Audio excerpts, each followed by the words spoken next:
Okay, I'm live again. I hope I'm live again. Yeah. So I'm just checking it and I'm going with what I have. So an avatar is, what is the difference between the infinite and the finite? I'm giving a little technical thing. So in something which is infinite becoming finite. So in mythology, Vishnu is infinite, mortal. Earth, he becomes finite and mortal, which means he has birth and death, and he has relatives, is to deal with life. This concept of coming down is called avatarana. Avatarana, therefore, from a practical point of view, is you may be a super scholar, but when you're dealing with students, you have to bring knowledge down to their level and explain it to them the way they can understand, which means empathy. And that is what Avatarana brings. Avatarana is about coming down to the level of your receiver and uplifting them. Uddhara. Uddhara is to uplift the person to your level. So, like we bend down to pick up children, that is how a teacher has to deal with every person you talk to. We are dealing with children. We have to bend down. If you don't, to bend down is Avatarana. So, Vishnu becomes Krishna to help Arjun discover wisdom, but knowing fully well he will fail. And this is the big lesson which the Mahabharata teaches us.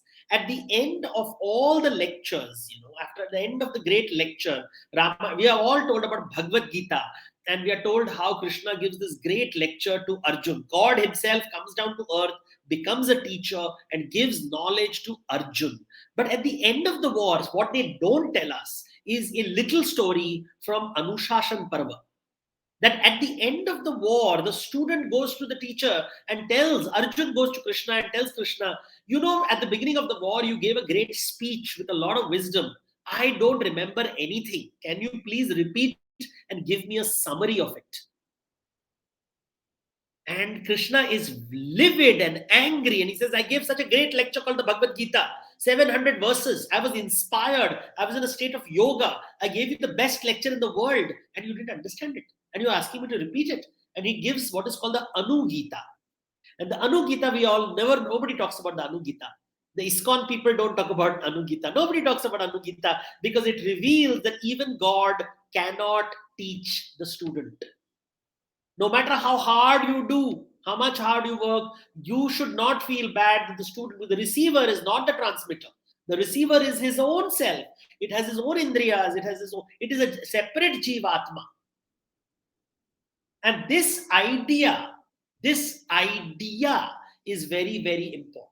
The idea that we cannot teach everything. We try our best. So the focus should be on the indriyas, on the chitta, on the buddhi, on the atma, on the ahankara.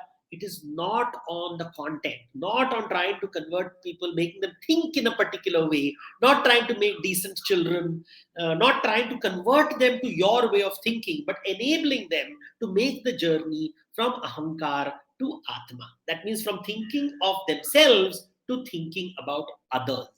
And this empathy means curiosity. If you're curious, you cannot empathize unless you're curious. So you begin with curiosity, you move towards empathy in order to make the child burst his seventh chakra, which is the great chakra that we want. All of us are struggling to open the seventh chakra.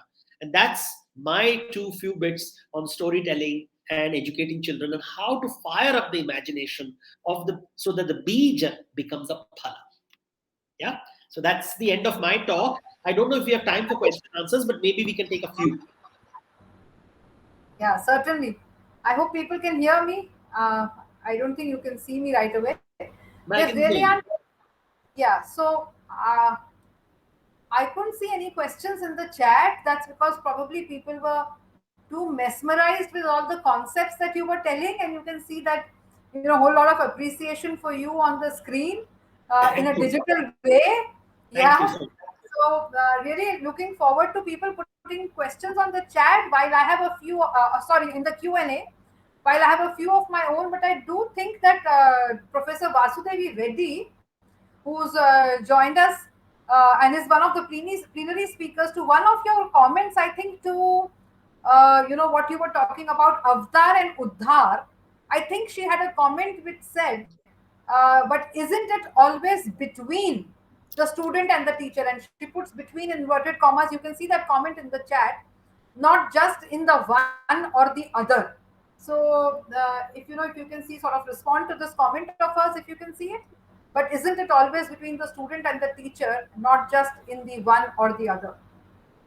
Dr. Vasudev Reddy had You a see, comment for that. as the transmitter, the obligation falls on you. It is the risk because you are the one giving the story. Nobody, the receiver is not obliged to receive anything. He just can switch off completely. You are the transmitter, and therefore, while we keep saying the student, most children are brought to school because they're being forced to be brought to school. Nobody, the child doesn't want to be there. Unfortunately, the system that we have today, you're forced to go there. But the thing is, it's not like a contract between the student and the teacher. This is very clearly a one-way traffic, and therefore the pressure of performance is on the transmitter than on the receiver. So that it's a very complex thing because we can argue that the teacher is also there because of a contract with the organization, and that's the modern method of education. Where while in the old Pathshala method, you came because you were interested. So one of the things that you must have, in the traditional model, there is no obligation. You are not obliged to go to the teacher's house. The teacher has to work hard like a magnet to work to bring you toward. That is why Natya Shastra is about performance. The better your performance, the more teacher student. So they're actually comparing even pedagogy with performance. There was another comment, Devdutta, by Dr. Ashashmi Sriram in the chat, and she mentioned that the various methods and techniques which you said, appearance and disappearance is also a part of the storytelling technique. So, do you have something I to say think on that was that? a little a quip at the fact that we were appearing and disappearing with the live stream. Oh, was it? I took it pretty Well, literally. I don't know. It could be a metaphor or it could be a real comment. In all the different types of stories, so to say, which you spoke about, legends, fables, and all of that. Is there any type which should not be narrated to children? I was just wondering. No, no. Everything should be narrated to children. Everything. You can't. I personally believe. I don't believe in censorship. Genuinely, I believe the child. You should enable the child so that the child, just as we teach children what is good touch, what is bad touch, how to be aware of dangers, because they are going to live in a bad world. There are going to be horrible things in this world. We have to prepare children to be anti-fragile. I use this in my book Hope. I talk about princess. There is, in olden days, there used to be this princess and the pea story. Princess and the Yeah. pea.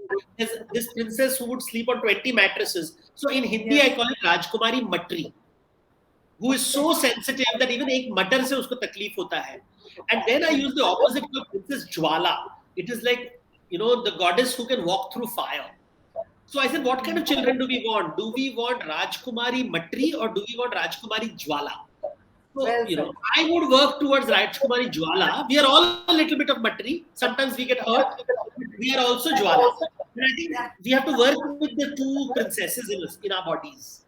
Yeah, never thought about it like that. Dr. Chaudhary has a question in the Q&A. She says that what I see around me, and she's presently in Chicago, is the excessive use of talk by adults to children. Can you reflect on the role of silence and reflection? You see, the Western culture, unfortunately, is about indoctrination. It has become a culture of indoctrination. So I will tell the child to be good, because if I don't tell the child, how will the child know to be good? So that is the approach. That it's like a software download. If I don't download the software, the machine will get spoiled, and that's the model, unfortunately, which is being. Can you see me? Because I can't see myself. Just checking. No, we can't see you right now. What? Now I think it's back. Not yet. Now, Yeah. Yes. okay. So Basically what happens is this Western model is about indoctrination, download of software. I have to give the right software, and therefore these kind of crazy fights which are happening in America, which is really scary. There is this book called Anti-Racist Baby, which actually says children are not born, they are bred. These kind of theories written which keep coming in the world. There is always this nurture nature theory, whether nature works or nurture things, but it is, as somebody said, length and breadth to measure the area of a field. So you can't say one is better than the other. It can't be one or the other. Your brain, this whole monotheistic thinking, which leads to monotruism, only one truth exists, is a very Western phenomena. India is about anekantvad, multiple truths. So you can't have this one, you have to give multiple ideas. That's why stories and all mythologies have paradoxes. Why do they have paradoxes? Because life is paradoxical. Mother can be good, mother can be bad. Father can be good, father can be bad. And therefore, you have asuras who are good, devas who are evil. So, this complication is what children, you don't give indoctrinate children. And that's what I feel West is unfortunately going through. It's a very sad phase in the Western world where it is, this was the problem with the Enlightenment. They discarded traditional knowledge completely, which is never the case. You should always work on what is already there rather than trying to create something new. And that is the model which India would always say, ki agar dal khatta ho gaya hai, if you're cooking food and the food has become sour, you don't throw the dal away, right? You add new spices, you add new vegetables, and you try to create a new dish, curds in it. You figure out a way of salvaging the food. You don't start afresh. You can't, that is a good model. The kitchen is a great place to learn that while cooking, we all know things can go wrong, right? Suddenly you put a little extra sweet, you put a little extra sugar, extra salt, extra pepper. You can't throw the dish away. You're too poor. You can't afford it. All you have to do is put some potato, put some water, simmer a little bit longer, and try to salvage the dish. West doesn't understand that. They're trying to create these indoctrination cults. And we should be very careful of this kind of models because they don't last the test of time. Yeah. We have many questions, Devdutt, but in the interest of time, I'll take up only one more, which if you could answer briefly. Swati is Sure. asking that myths are important for culture to flourish, but how do we start, ensure that people do not start believing it as a reality? It is somebody's reality. That is the definition of myth. Myth, see, the assumption in this question is myth is false. And that reeks of lack of empathy. If somebody says, I believe in Allah, will you tell that person that Allah is false? You will not do that, right? Allah is real. Paigambar Muhammad is real. Isa Masiha is real. For the person who believes it is real, if I want to Hajj, who are you to tell me that that is not real? So we have to be very careful. Justice is not real. There is no proof of justice. There is no proof of equality. Yet we believe in justice and equality. Aren't they false ideas that we plant in children to break their heart? Disney keeps telling children that there is true love, true love, true love. All of us with broken heart know that true love is it true? Or is it a myth that you believe in because you want to survive? So justice, equality is just like God, a belief that helps us navigate through life. If somebody tells me that justice is real, they are lying to the children. Go and tell all those prisoners who are in jail awaiting trial for 10 years that justice is real. That is a cruel statement to make to children, that justice is real, equality is real, love is real. Go and tell the girl whose heart has been broken, who's been kicked out of her husband's house, that love is real. So children will go through that in their life. So don't lie to children by saying that there is justice in the world, there is equality in the world. Just as you will not tell them that God doesn't exist, Ram doesn't exist, Krishna doesn't exist, justice doesn't exist. So be careful of these ideological approaches to storytelling. Thank you so much, Devdutt. There are a few more questions, but we have promised the participants that we'll post those questions to the speaker, get the speaker's response, and mail it to them. Because perfect. You can send it to me. I'll video film it and send it across to you. Yeah, that's great. I mean, your talk was mesmerizing. We don't really want you to leave, but I think We have no choice but to carry on the session forward, and we do look forward to you being on the platform of our association in many different ways, and maybe Thank, not simply as a guest speaker, maybe thank some workshops or some more ideas about helping us to reach out to children and do our task better. I'll do that. Thank you So so with much. Thank you. Thank that, you. thank you. And if you permit me to remove you from stage and put the next speaker. Please do. Yeah? Please do. Thank you. Thank you so much. So, friends, our next, the first of our next plenary speaker, that is Professor Merlin Fleer from the Monash University. I'm just adding her onto the stage. So, just please bear with me. Yeah, Dr. Merlin, you're there. Would you like to unmute yourself? Yeah. So, Kushuma, if you can put, yeah, and expand it a bit, if you could expand her, yeah, but you could, there is a separate introduction to Dr. Marilyn, if you could, yeah, and if you could expand it a bit, because I think people can't really read it. So, right from a talk which spoke about mythology, we are going to have Marilyn who's going to tell us, how play intervenes in the world of STEM, that is science, technology, engineering, and mathematics. So, right from India, the northern hemisphere, we are taking you literally to the southern hemisphere, both for also in terms of your thought and thinking. So we have now a very scientific presentation on how play helps towards this. And what Marilyn has titled her talk is, it's called Conceptual Play World. It's a lab with which they have experimented, I think, in the pandemic situation. Kushnuma, if there is a way of enlarging Marilyn's bio, because I can't read it, and so therefore maybe perhaps others also cannot read it. So it would be helpful if it can be enlarged. Yeah. So Marilyn holds the foundation chair in early childhood education and development at the Monash University, and she's also a laureate fellow over there. And as I said, she's been researching on digital visual methodology through a cultural historical theory. She's using to see how play and imagination support STEM. And in this, what she calls her talk as the conceptual play lab, it's onward her to now, not a minute between you and the speaker, for Marilyn to present her ideas to you. Kushruma, if you could get on to the slide share, if you think you can do it, or so I'll remove myself from stage to give you more space. Is that all right, Kushruma? Yeah, so I'm removing. Thank you, Rekha. Can you hear me?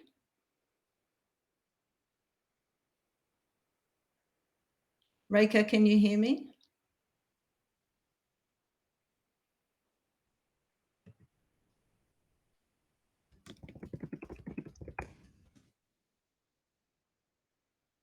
Oh, perfect. Good. Thank you.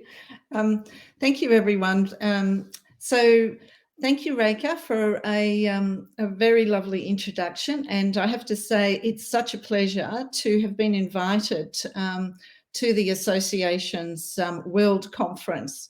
It's I've been mesmerised already by not just the wonderful presentation by Devdutta, but also listening to many of the people from the association, and my heart felt very sad to hear about Monisha. So I just want to acknowledge that that her passing is very sad to everyone.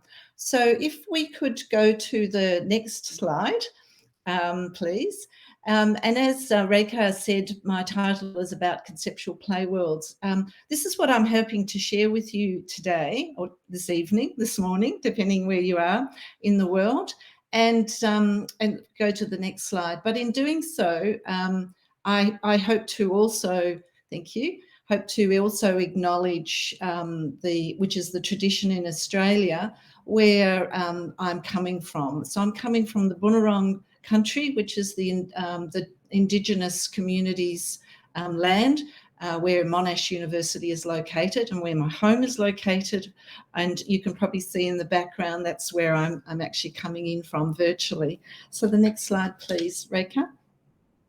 So what I hope to cover today is a little bit. It's actually quite nice to be following, although daunting, following from Devdutta's presentation, because I want to share with you about our conceptual play world, and that also begins with storytelling, story reading, and brings in the beautiful narratives of children's books. But this sits within a context of research that's been funded by our government through the Australian Research Council. And we've been working together as a team to roll out this conceptual play world model in Australia. But there has been huge interest internationally. So if timing goes very well, I'll be able to show you some examples later on. But I put into the chat a spot where and a link in case the videos don't work, but I'm hoping to share with you some nice video clips, and you'll be able to see more. You can download the free app, and it gives you access to a lot of the material. So it's a little further up in the chat if you'd like to search for it. So what the big question for us has been in this, during the pandemic and in the post-pandemic case, has been for us, how do we continue to do our research? How do we continue to support teachers in a range of different ways in the early childhood area? How do we support educators and families with the development of their children that they're working with day in and day out? And so if we could go to the next slide, please. So what we are seeking to do is to look at our conceptual play world model, which is on the next slide, please, Rekha. And thank you. The conceptual play world model that I'd like to share a little bit about with you today is essentially has come out of 10 years of research, and it's come from this problem is actually a worldwide problem, which is about the relationship between play and learning. And this model puts centre stage meaningful pedagogy around children to support them to be thinking about science, technology, engineering and mathematics, but it could be any kind of concept. So it's about playful learning, and the model that we're rolling out seeks to do that. But I want to talk you through first the model, and so that you have a sense of the pedagogy. And then I'll share with you some very quick examples of how, in a post-pandemic context, this model actually, what it looks like when in the context of families. So it's relevant for people in family daycare, mobile creche, childcare, play groups, and even in the early years of school, because we've been working across all of those sectors. So let me talk you through, first of all, about the model. So if we could go to the next slide, because on this slide you see the 5 characteristics, and I'm going to now walk you through those 5 characteristics. I know that I'm presented very small on the screen, so I'm hoping you can see a little bit. So I'm going to do a little bit like Devdutta did and share with you the first image, which is around an example of a children's book. And in this children's book, some of you may know it, Rosie's Walk by Pat Hutchins. On the cover page, on the inside cover, is actually Rosie's Farm. It's a children's picture book, and it's a story about a cheeky fox that follows Rosie the hen around the farm.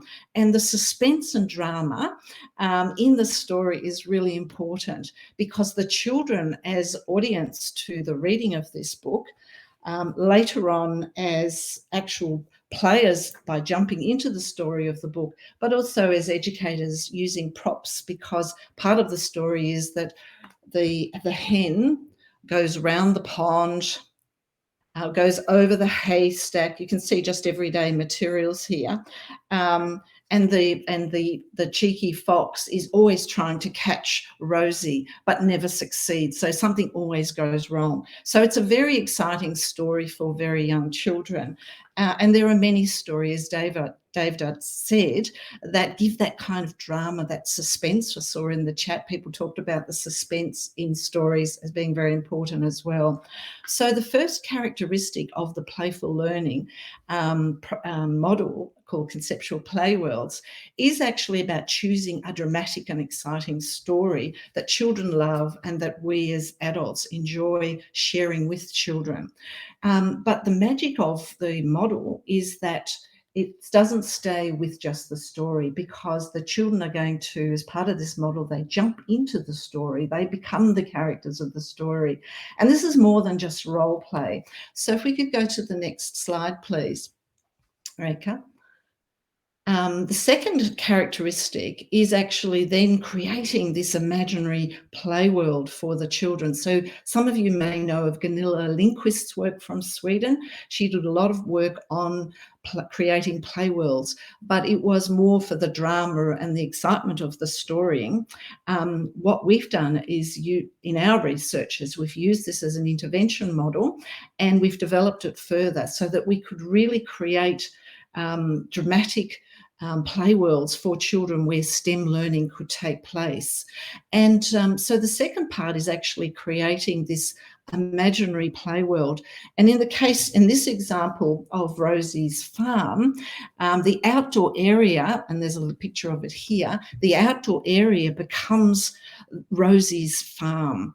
And so it's finding, and in classical Vygotskian sense, looking at the everyday materials and environment, but imagining them to be something different. So the resources that are already there, the tree, the blocks, they become the imaginary world. So the children enter into the imaginary world, which is the next characteristic. It's planning how you'll do that. So if we could look at the next slide, please, Reka.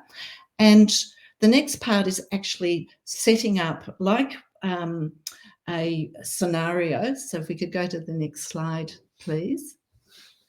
Thank you. Setting up some way that we enter this play world as a whole group, not just children, but teachers, families, whoever might be using this model. Everybody enters, jumps into the story, becomes part of this imaginary play world. And you may just see, I'm in the picture there holding up just a little sign which I wrote Rosie's Farm, and I had it on the door. So we as a group are entering into, by just going out of the classroom and out into the outdoor area, we're entering Rosie's Farm. So it's the planning and thinking about entering this imaginary play world that becomes important. If we could go to the next slide, please, Reka. And I'm going to show you a video clip in a moment. Oh, it's coming on automatically. But I don't hear any sound. So maybe I'll have to narrate. There's a little problem with the sound. So you can actually see here, I'll just talk to it. You can actually see here, the teachers are talking. This is the teacher who became a play partner. Oh, we've jumped out. Okay. Should I be waiting for something here?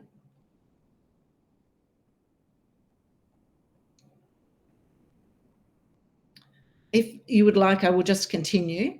Yes, we can see the slides. Thanks, Sylvia. But at the moment, it's just me. So can you see the video clip at all?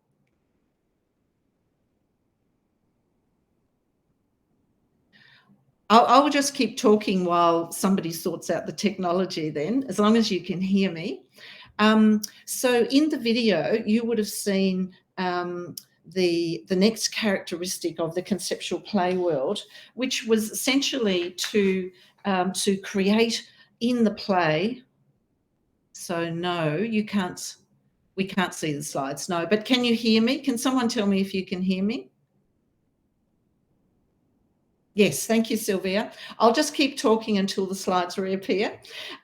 So in the magic of the conceptual play world, one of the things that, as in the model, is to, as us as educators, are thinking about what is it that would be the problem that arises. So we know that the cheeky fox is following the hen, but what I did with the teachers and the children was that we went out and we became, we experienced the story, but when we came back out of the conceptual play world, we went back through the door, we left the farm behind in our imagination, we went back into the classroom, and inside the classroom, what emerged was I picked up my phone, and of course I had pre-recorded a little message, and I said to the children, because I was one of the teachers in this example that I'm illustrating, I said, when we were visiting Rosie's farm, while we were away, there was a message left for us, and shall we find out what it is? And so the children said, oh yes, they were very excited. So I played the audio recording, and this was the message. It went like this: "Bok, bok, bok, bok, bok, bok. I'm Rosie's cousin, and I'm trying to find Rosie's farm. I'm lost. I need some help." And so Rosie, so that was the message. And the children said, we must help Rosie. We must help Rosie's cousin find the farm. And so what the children then experienced was, because as part of the storytelling, you would have seen this on the video. As part of the oh, we have feedback now. So we might have to do something about the sound.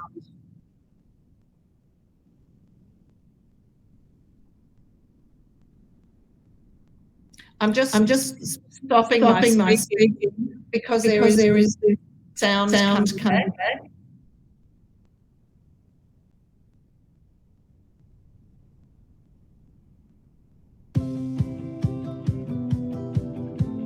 Step 4. Planning the inquiry.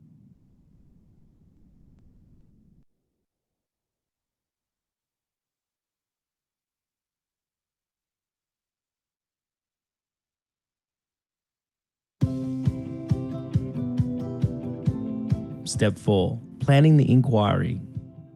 Introduce the problem to the children inside or outside the imaginary situation. Marilyn had a heap of maps of Mount Barker, of the whole town, and then zooming in closer of the school. So the kids all had some time looking at maps, really enjoyed looking, going, oh, there's my house, there's such and such, there's our school, there's our playground equipment. So had time exploring the maps. Problem scenario is not scripted, but a general idea of the problem is planned. And then with all the noise going on, Marilyn said, oh my goodness,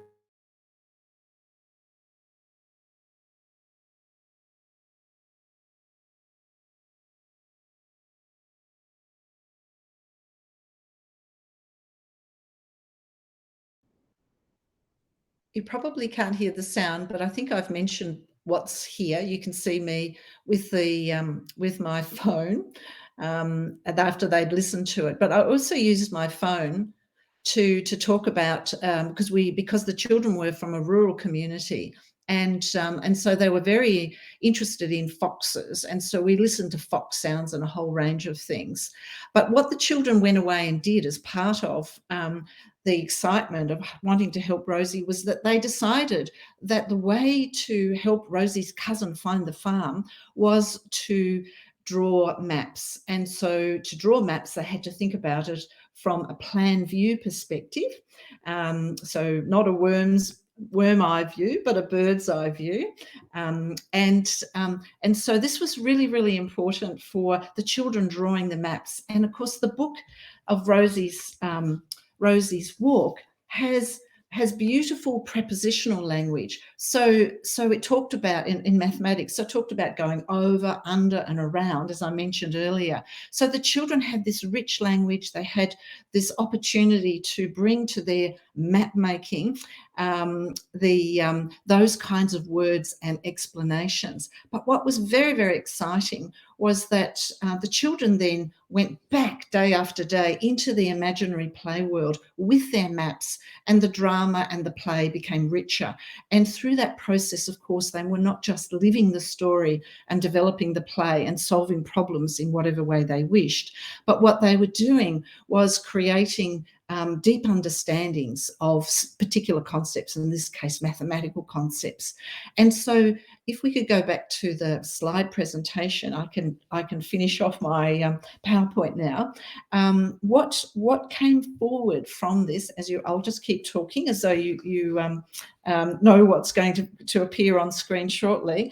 But what really emerged for us was that in this model where teachers choose a really dramatic, exciting book, where they create the drama and the excitement and jump into the story, and they design the imaginary play world. So they imagine what they see in new ways, which is really good psychological development for children, and why play is so important for their overall development, to change the meaning of what they see and to imagine.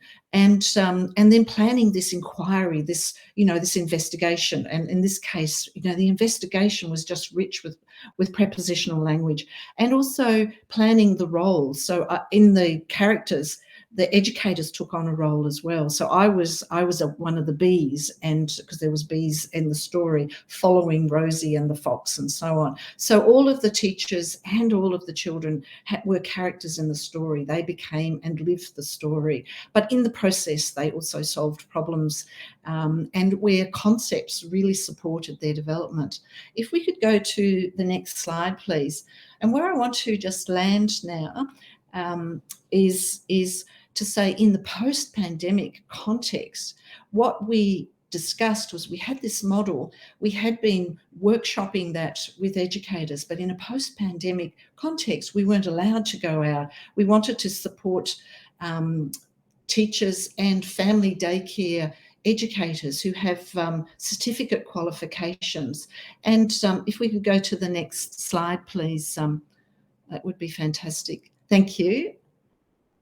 One more. Okay, I'll just keep talking while you find the next slide. So what we did was we created this storytelling session using the 5 characteristics. And we used Zoom, so it could be any format like we are on tonight, but we used a format where we had a storyteller who was zoomed into all of these different family homes. And so they had varying levels of internet. They were all different parts of the geography. They were really spread out. And the family daycare educators said, well, we never get a chance to learn about new models, new pedagogical models, and we want to learn about a conceptual play world. So the educators in the family, so they were Certificate 3 qualified, they had this storyteller. If we could go to the next slide, please. They had a storyteller who zoomed into the family homes and began by reading the story on the first day. The second day, they joined in again, and the children and the storyteller encountered the problem. So they set up a scenario of Rosie, the cousin, wanting to visit. And in each of the homes, the children created their own imaginary worlds. So infants, toddlers, preschoolers, and sometimes after school hours, children coming home from school joined into these imaginary play worlds, and they tried to make their maps and solve the problems. And then when they came back together the next day, all these different family homes, with the storyteller asked them all to share and asked them to pretend they were a bird flying over their play world that they had created in miniature form. And I'll just show you my little miniature form here. So this was the beehive, this was the haystack that I mentioned earlier on, and so on.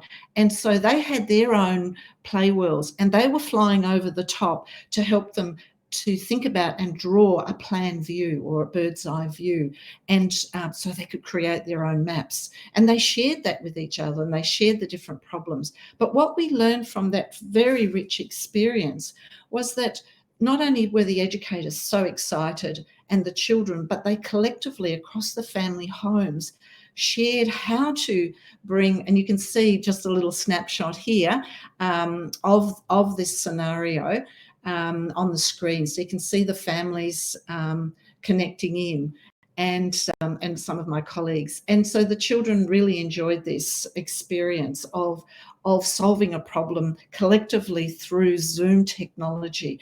And that became not just our professional development model of how to share this, it was also created a huge agency for these families, because they went on to choose their own books using this model, and they created from different stories their own play worlds. And they said their practices in their homes just had transformed because they were having conversations about the characters, they were having conversations about the concepts, and then when they went on walks in the community, because part of this particular story was you open and close the gate, they'd say, oh, there's a gate, and we open and close the gate. And so the children were living the story and imagining the characters and imagining the problems and solving them in their everyday lives, which was very enriching and exciting. What I'd like to do is, if we could just move forward to a couple of slides. I just want to finish on showing you just 2 video clips, because I've shared. So is it possible to move the slides, please? And that's just an image. We won't share the video. If we could move on one more. There was a video clip of what I was explaining happening here, of the children flying over and pretending to be, you can see what they've created across the screens. But if we could go to the next slide, please. What I want to do is now share with you that it's not just Zoom technology or a townhouse technology where you can connect, but also just using Twitter. I had this beautiful opportunity to work with people in Samoa, and we used Facebook to talk about what we were trying to do to enrich our playful learning practices. And so we're going to play this particular video. So we may have to have to jump out if you don't hear the sound. And then I have one more video, and then we'll finish.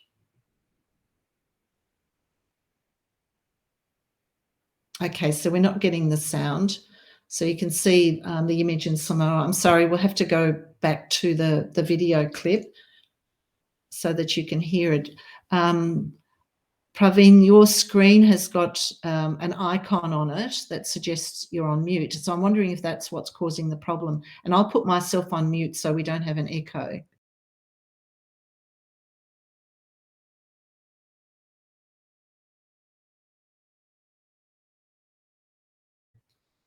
Krishmana, could you just unmute yourself? Oh, okay, you've got another way of doing it. Thank you.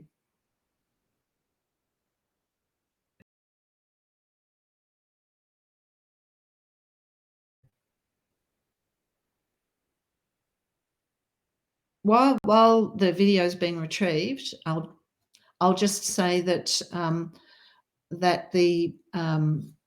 that's our last video this is the one. Thank you.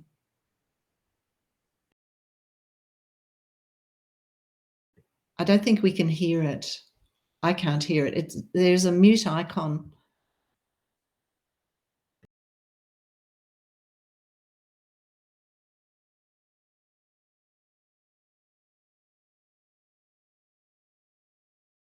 Could you try again, please? Thank you.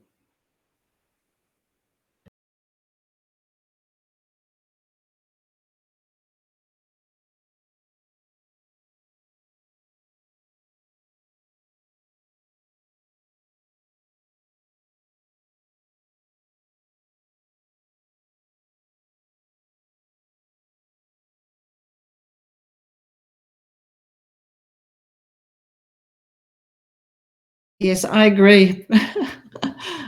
She does need to unmute herself.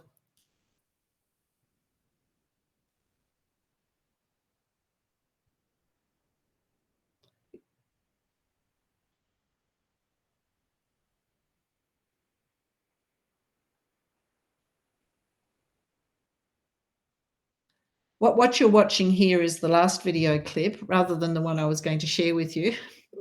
And this just shows you the older children playing, and this is our professional development model that we have available, that you can join in. And as you can see, the different educators are talking about the different model, and we see our storyteller there and the children and families enacting the play world and talking about, this is a gorgeous little part just there where one of the children says, "What's happened to the fox?" And this is all self-paced online professional development that's available for anyone that wants to join in.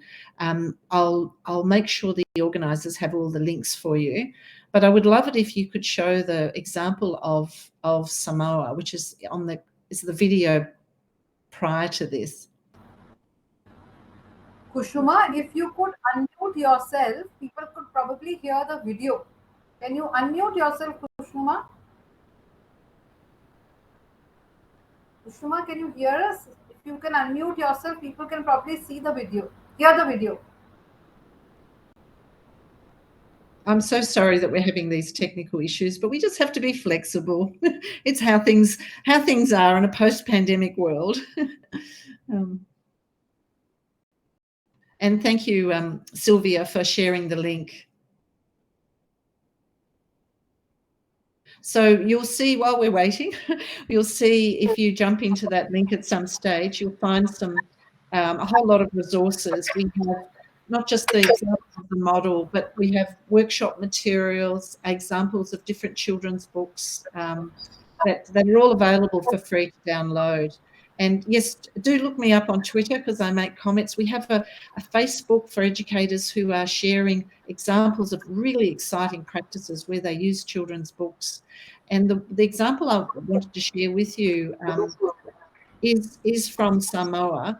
And that's where they're using traditional stories of making whale.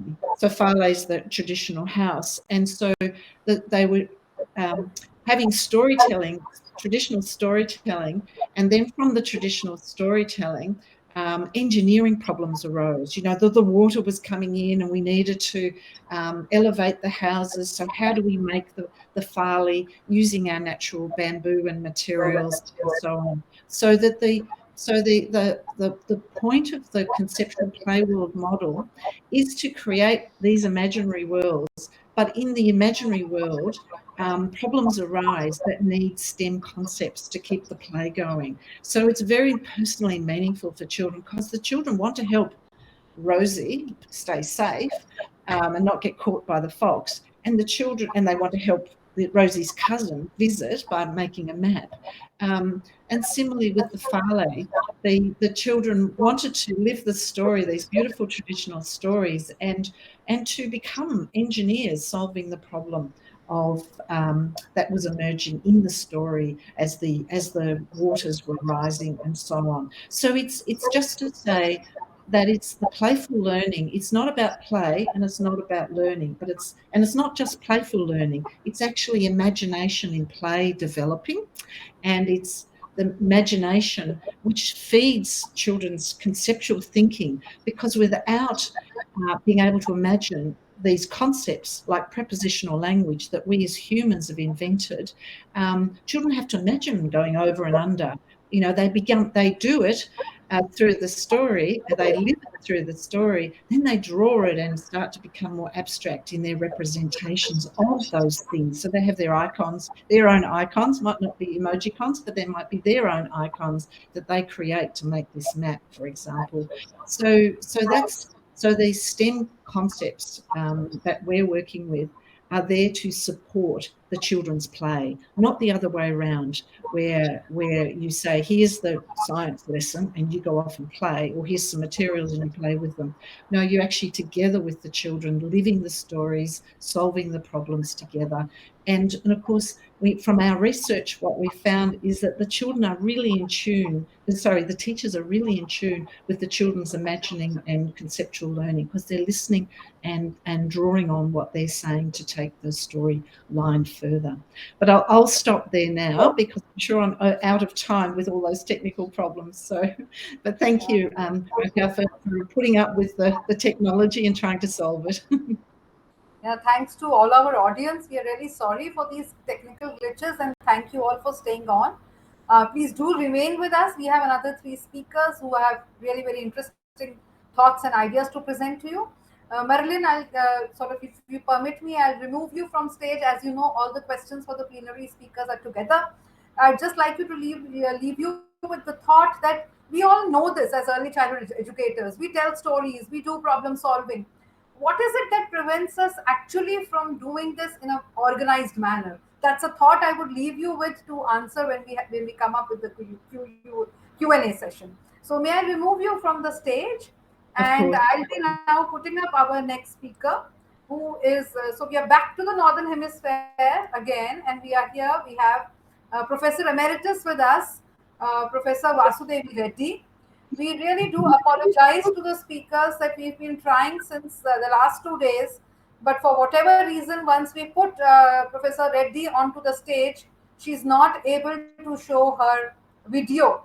No, Kushnuma, this is the wrong creator. We need for Professor Reddy, Professor Vasudevi Reddy. No, it's okay. I'll share screen. I'll share screen, so it's okay. Yeah. So, as I mentioned, she's Professor Emeritus of Developmental and Cultural Psychology at the University of Portsmouth, UK, and she's been spending her last 30 years in applied and social psychology, looking at concepts of shyness, bullying, things which are not really very often spoken about. The title of her talk is extremely provocative today: Throwing Away the Manuals, Engaging Children. So, from what I briefly understand, Professor Reddy, probably what you will be talking about is that how do we put a whole lot of that theory which we hear into the practice, and is it that are we too much into the theory and not enough with engaging with children? So here's the details about Dr. Vasudevi Reddy. As I mentioned, she's worked in both India and abroad, and so the straddling of the two cultures would be visible to you in her talk today as she talks about throwing away the manuals and engaging with children. So, Professor Reddy, I'm putting myself off stage and the screen is all yours. You would be doing the screen sharing. If you have any difficulty, please let us know. Is that okay? Yeah, it might be good at it might be a good idea to take away that image from. I'll share the screen here. Can you see it? Rekha, can you see my screen?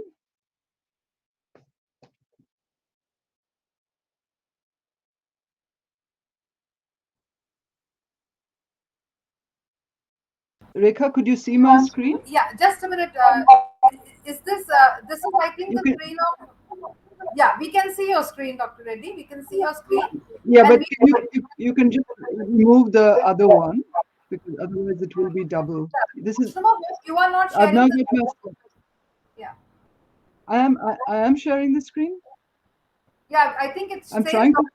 Dr. Reddy's screen. It says it's your screen. Yeah, but that's not my screen because I don't have that on my. I think Kusnuma needs to back out from here, actually, because that's not my slides. That's something that was made here.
Dr. Reddy, for us, you are on the stage.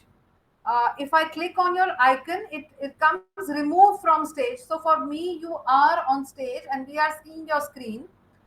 If you yourself are okay, let me try again. Now I think I'm on. Now I'm Okay, there. You okay, can hear me okay. now? Now, Yeah? I'm, yeah, we I'm can going hear you to. now. Yeah. So you share your screen, and then once you are able to do that successfully, I will remove Can myself you from can the you stage. can you see that, Rekha? Can you Yeah, we see can my see your PowerPoint?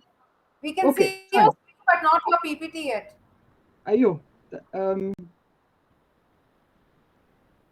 I you can't see my PowerPoint slides?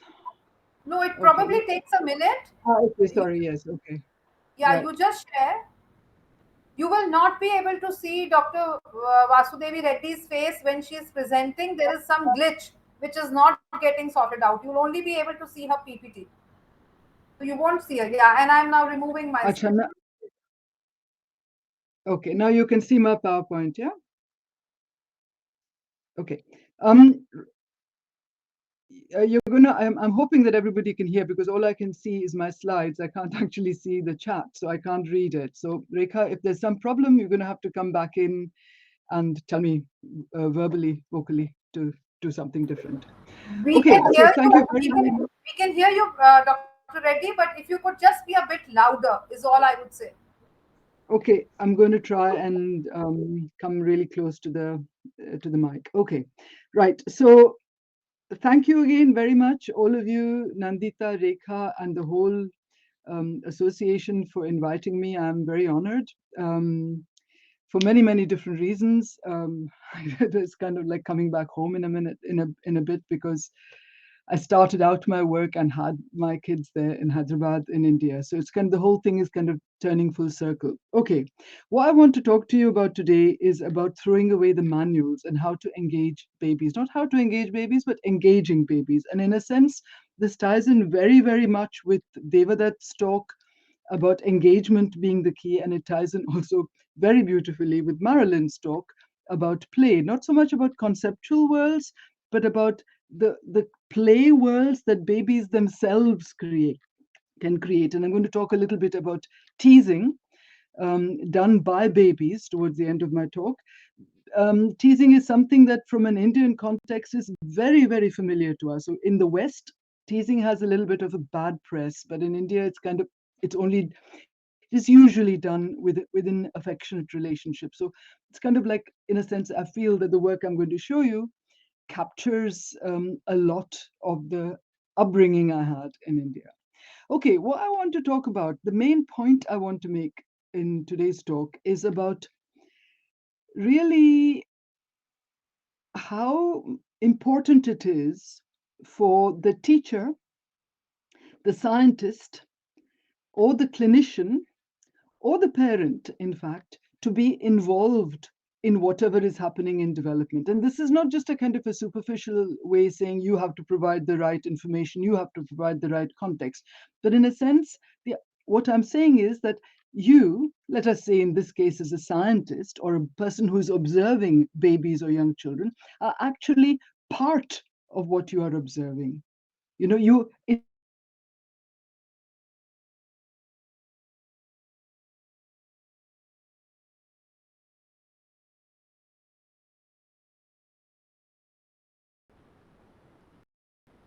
Professor Reddy, you've gone on mute and your PPT is gone.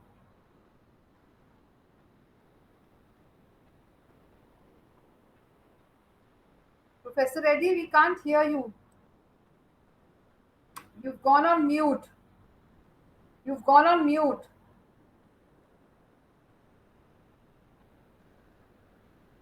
Can you unmute?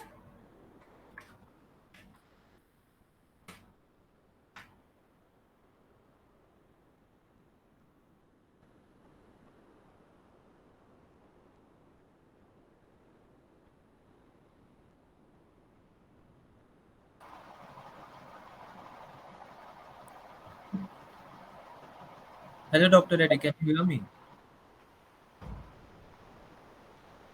I think we should tell her to join again. If you can hear us, could you please be able to unmute yourself by clicking on the unmute button in the bottom of the screen? Ma'am, as a host, can you remove her from stage and add her again? Dr. Okay. Nikita, thank you. Yeah, I've removed her, but I have a feeling she needs to log in again. I don't think simply putting her on the stage will help. Yeah, and I think she's doing that because we did tell them that in case you face a problem, just log in and log out As a again. host, do not take any actions while one is taking, please. All right. She's what? Should we put her on stage? Ma'am, she is not in the waiting room, I guess. I can see her in the waiting room. Can you try adding her on stage? Yeah, there she is. There she is. Right, great. Okay, all right, okay. So I don't know what happened there, but let us go back to the. I can start. I can share screen again, or shall I just do it without the PowerPoint? I can actually do it just verbally talking. No, you Shall share I? the screen, or if you would like, we can share the screen like we were doing for Marilyn. No, it's easier if I do it. Then I suggest you try sharing the screen. Okay, I'm doing that now. Can Rekha just tell me you can see it, and then I'll. Yeah, Okay, we can see your screen. You have to share the slides. Yes, okay, you wonderful, just wonderful. So expand them a the bit. Yes, yes. We are not okay, able to see you right now. Could you be able to turn on the camera? No, that's not going to happen, Omkar. We have practiced it in the last 2 3 days. It doesn't happen. You are not going to be able to see her. Let's just see Good. her slides and her. Let's hear her audio. Great, ma'am. Okay, works.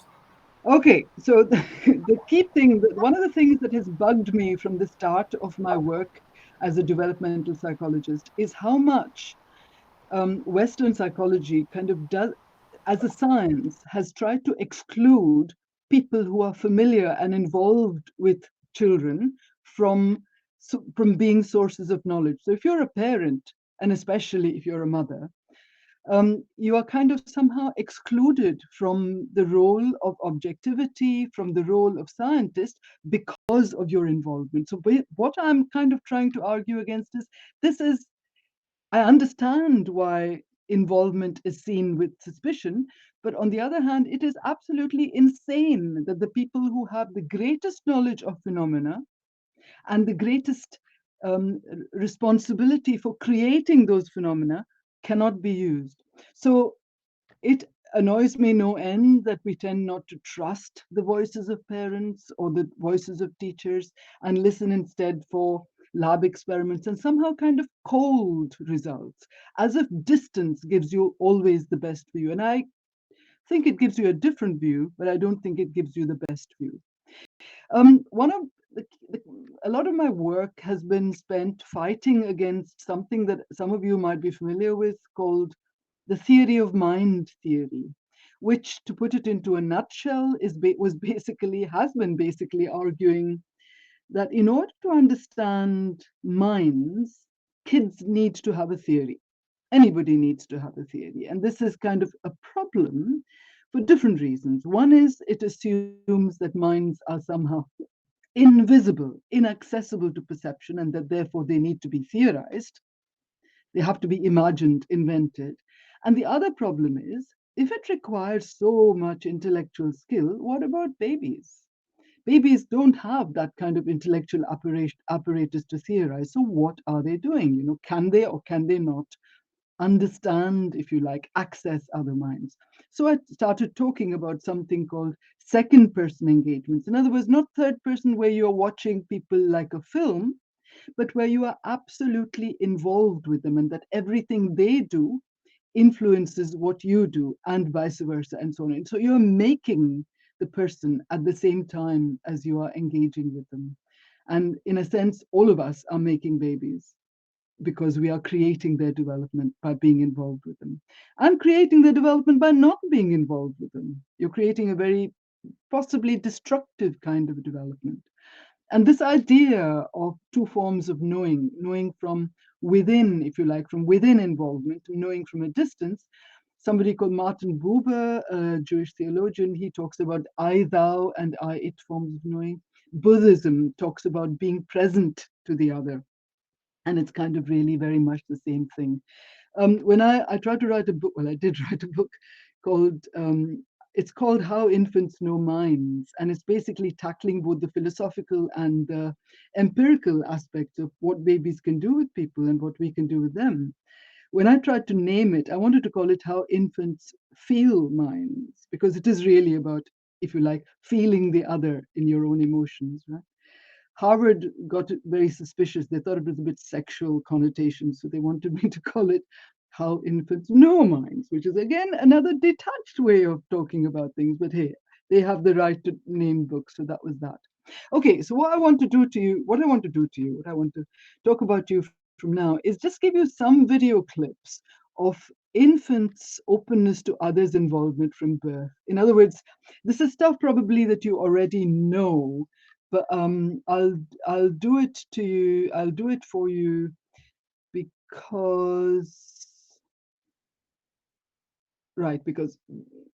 because there may be just a few bits of data that you may not be familiar with. Okay, so this is newborn babies, right? Within 2 days of birth. Oh no, between 2 and 5 days of birth. So basically what the study did was showed newborn babies still black and white photographs of faces with the eyes looking towards the baby and the eyes looking away from the baby, as you can see in these kinds of images. And the ridiculous thing was that babies preferred to look longer and more frequently at faces where the eyes were turned towards them, which is kind of like crazy, 2 to 5 days of birth, and they're looking at photographs and detecting eye direction. That's kind of crazy. They also respond to attention, actions directed to them. And again, this may be something that you are familiar with, but I will show you a video. Right, so this is a video clip of a Greek psychologist looking at neonatal imitation. So these are babies within half an hour of birth. Okay, so what I want you to look at in this video is, here is the scientist, the experimenter. Here is the newborn baby. He's holding the newborn baby up and demonstrating tongue protrusions and mouth openings to the newborn baby. In other words, modeling them. What I want you to look at is just how incredibly interested the newborn is in what the other person is doing. And that's the kind of key point. And then trying to respond to it with some kind of action. Okay, here we go. 20-minute-old boy. In the mirror, you can see tongue protrusion modeled.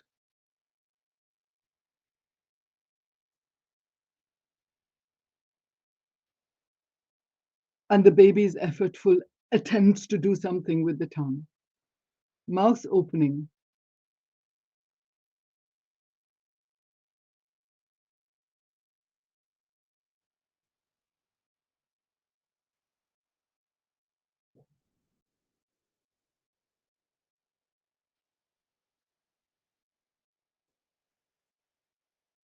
Another mouth opening.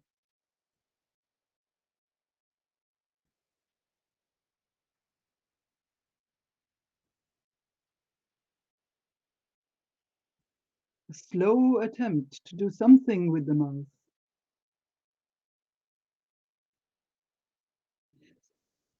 Okay.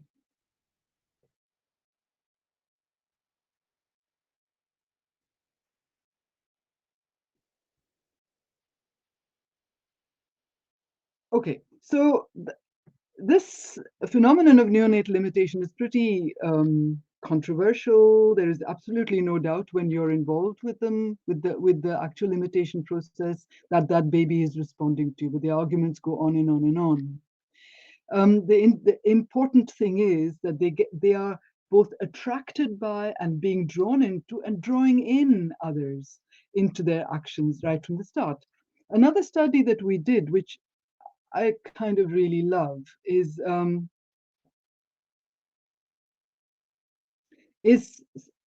anticipatory adjustments to being picked up. So what you can see here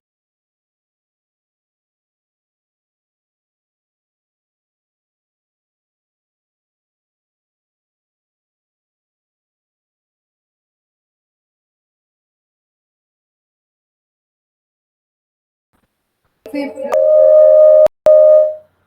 we've lost. We seem to have lost Dr. Reddy again.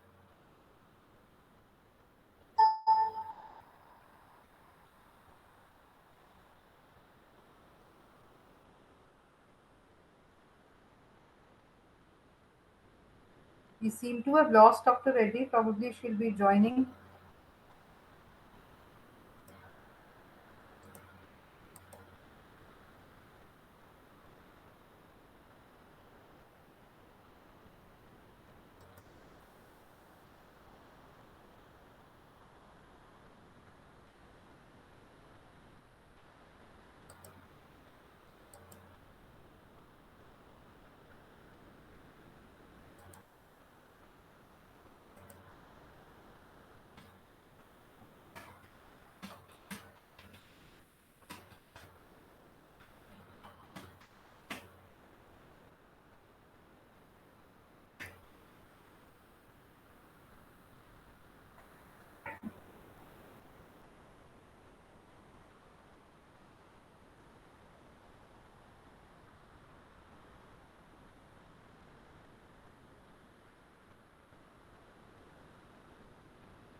Tech support, any suggestions? What do we do? I have a feeling that she's not realizing that she's logged off, because otherwise she would have logged in by now. She's quite savvy with that.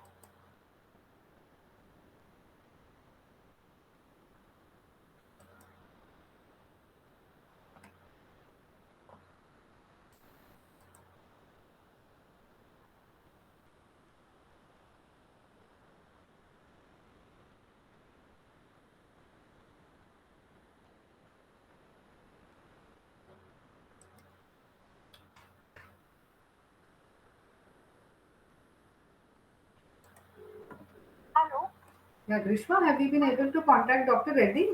She doesn't seem to realize that she's not on stage.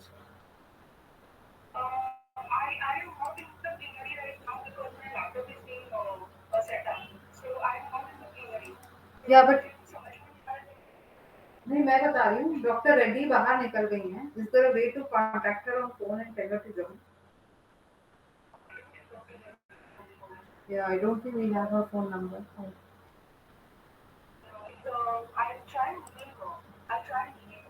Okay, okay, okay. Yes, so doc. Oh, you can actually see me now. That's Wow, we can amazing. see you also now. Yeah. Okay, So why don't right. you share your screen? Yeah. Yeah, I'm going to share the screen again. Did you see a little bit of that video? Yes, we saw the lovely videos of tongue protrusion and all of that. We saw very clearly. We saw all the Did you videos. and the picking up? Picking up, we didn't see. That's when you went off. Okay, I'm going to show you the picking up thing now. Okay. Mother is chatting, leaning forward. Before she touches the baby, baby still stiffens the body and the neck. 3 months of age, right? Anticipating you're going to pick me up. It's better if I go stiff. Watch the legs. Stiffening the legs. And now watch the hands in this other 3-month-old baby. Lifting them up, making it easier to be picked up. Okay.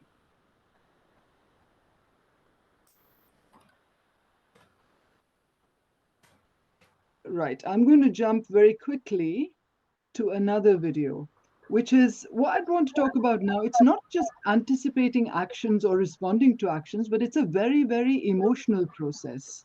This whole thing about responding to other people and drawing people in.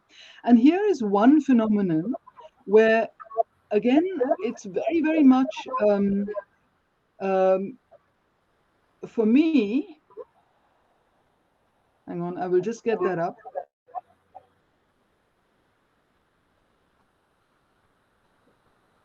Okay, it's very much for me a phenomenon which I recognized when when my daughter was born in India and she was interacting with my mother. she started looking like a Hindi film heroine. You know, like somebody looks you directly in the eyes and you turn away, kind of slightly shy, slightly coy. Yeah. And then you come back. You're not afraid. You are just overwhelmed with positiveness. And I found babies were doing this. So I did a study to actually explore this further. In this case, this is a 2.5-month-old baby. The mother is holding her in front of a mirror, and the baby is looking at herself in the mirror. And when her eyes meet her eyes, she turns shy with great pleasure, turns away, and then comes back. Have a look. Now her eyes meet her own eyes.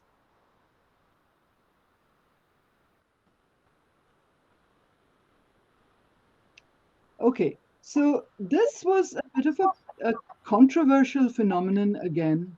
Controversial because um, people were saying that it is not possible to have coy reactions like this until somewhere in the second year of life. But these are 2.5-month-old babies doing this.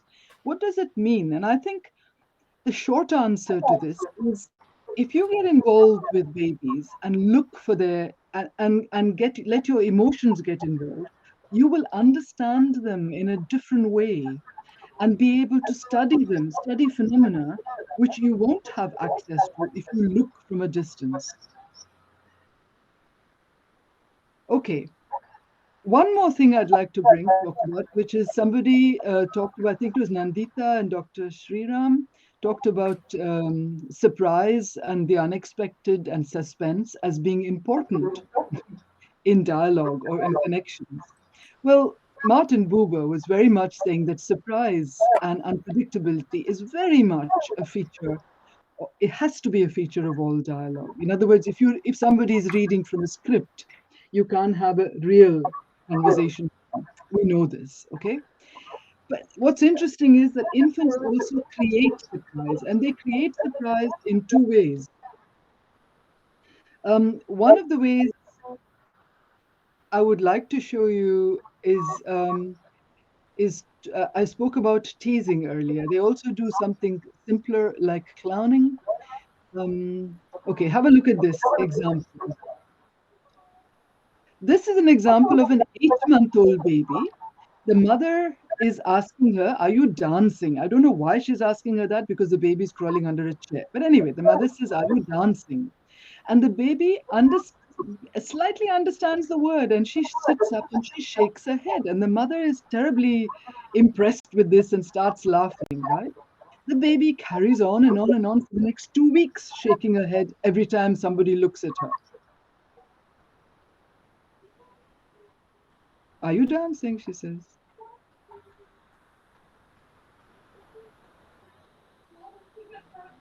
And the mother finds it very funny.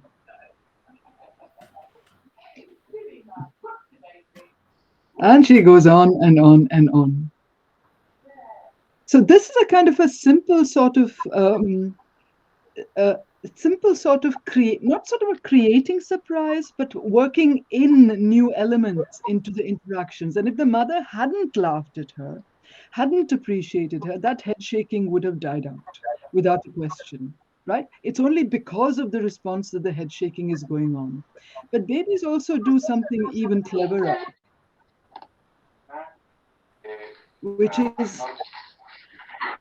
which is teasing. Again, I saw this in my own kids, and it was really remarkable. I saw this at before the end of the first year, around 9 to 11 months. Babies learn things, and then they introduce their own kind of violation of what they've learned to break the agreement. So here, the baby has just learned to give something to the other person when they ask for it. But now, what she does is offer it and then take it back and laughing with it. It's kind of creating, if you like, a break in expectations.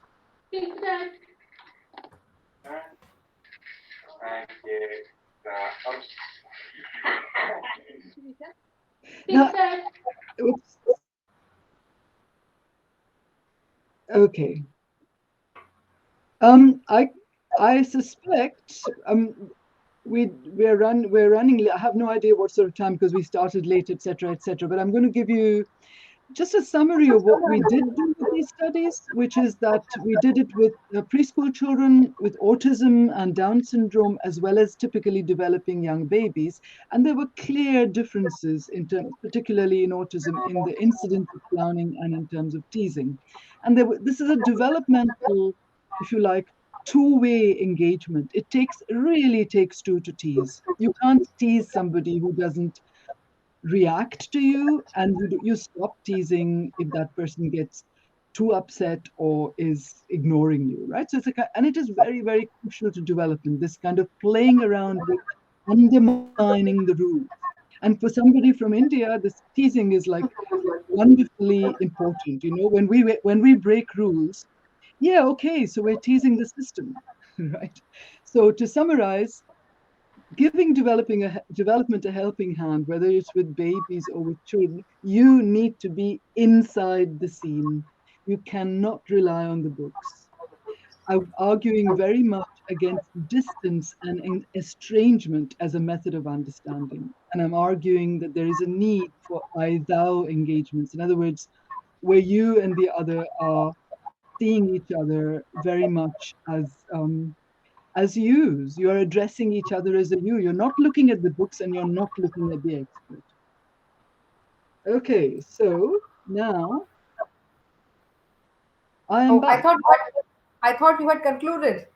Am I too I early? have. I was trying to conclude because I had no idea about the time, but I'm back now, so I've stopped screen share. So I assume your talk is concluded, Professor Reddy. As they say, pictures say more than 1,000 words. Your videos and clips put together really made us understand and drive home the points that you were trying to say. So, both your points that it is the subjective dimension which enables the greater understanding of the child. That's a point that you're trying to say. And the second point which you're trying to say is that do we need to re-look at our stages and models of development and what all we have been sort of taking as a Bible till now. So, oh, you're gone off the stage again. No, for me, you are on stage, Dr. Reddy. You are on stage, but I'll try and put you in again. Yeah. So, are you back on stage? Can you hear us? No, Dr. Reddy, I think you need to log in and log out again. In the meantime, Dr. Reddy, kindly permit me to move on to the next speaker since we are running a bit short of time. So I would like to invite Dr. Sylvia, so first let me add her onto the stage. Yeah. Dr. Sylvia, could you, and also Kushnuma, I've added you onto the stage. Yeah. Or Kushnuma, could you add yourself? Yeah, onto the stage. Yeah. So, yeah. Can you Could all you hear me? Yeah, we can Can you hear hear you, me? Dr. Sylvia. Kindly give me a minute to introduce you. And So, please call me Sylvia. okay, so Sylvia is a colleague of Dr. Marilyn. By that, I mean that she's our second speaker from the Monash University. Her areas of interest are sustainability, environment, and science education.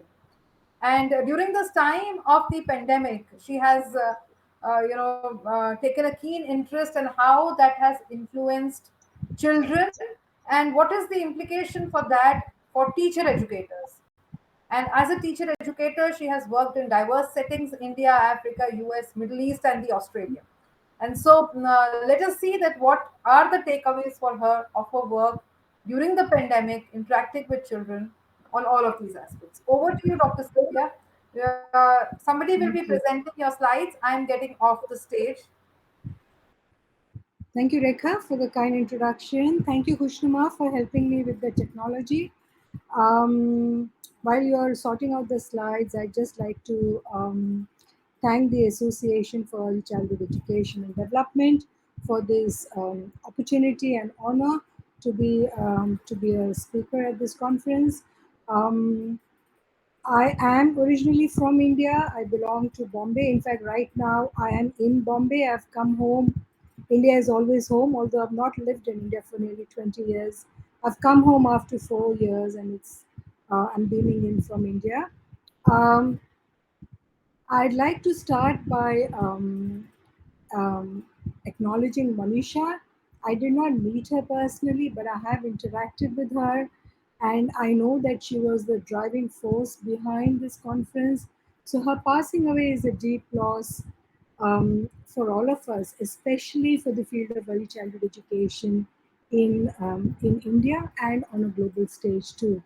I'm really sorry for her loss, especially to the association and her family and friends. Um, I have. I'm going to do a very difficult task. I'm going to try. So I've stuck to the brief. I'm going to stick to 15 minutes. Fingers crossed, without any, if there are no technical glitches. I'm also going to talk specifically about the pandemic and how that connects with my area of work, which is environmental and sustainability education, especially focusing on the concept of care. So I'll start with the concept of care, and hopefully I will remember to bring it back and weave it at the end on how care is something that has come across as a major concept in this research that I have done. It also links very closely with, Vasudevi's work around young children, not infants, but young children, really, rights, citizenship, looking into sustainable futures. It ties in really beautifully with Marilyn's work around conceptual understandings, and also ties in very closely with Devdutta Patnayak's work around Atma, whereas you're thinking about others rather than Ahankara, which is when you're thinking about yourself. Um, Next slide, Krishnuma, please. Um, as is the tradition in my in Australia, I would like to acknowledge the traditional owners of our lands, the lands where I live and work on in Australia at Monash University in Melbourne. I also feel a very deep sense of gratitude to the traditional owners of the lands that I'm beaming in from. The traditional owners of the lands of India.